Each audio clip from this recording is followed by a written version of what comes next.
And that new shooting caps a violent weekend. Multiple people were shot in Indianapolis, including children. News 8's Danielle Zulkowski has reaction to those shootings.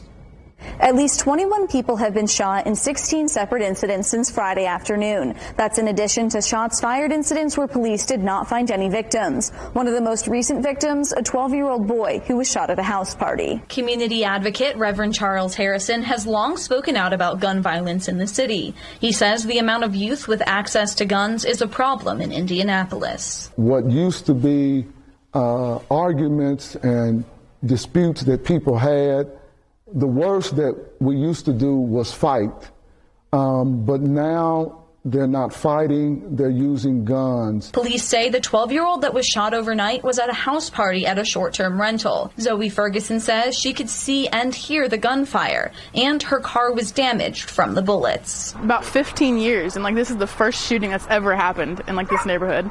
And so this is something that never happens over here. It's ridiculous. It's ridiculous.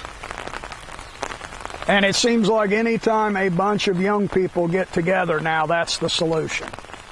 Somebody gets shot. In a Saturday statement, IMPD Assistant Chief Chris Bailey said in part, "We need parents, adults in our community to do better. The lives of our children and their futures are at stake." Parents have to be more involved with who our kids are hanging with, whether or not our children may possess guns.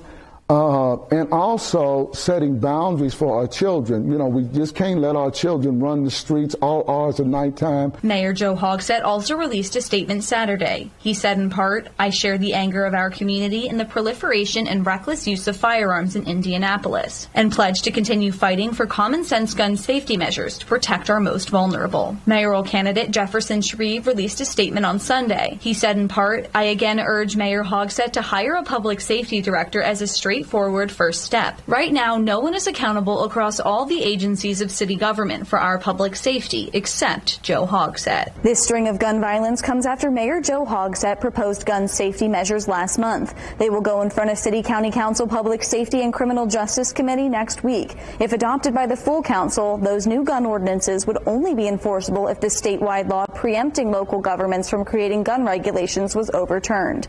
I'm Danielle Zulkowski for Wish TV, wishtv.com, and like us on Facebook.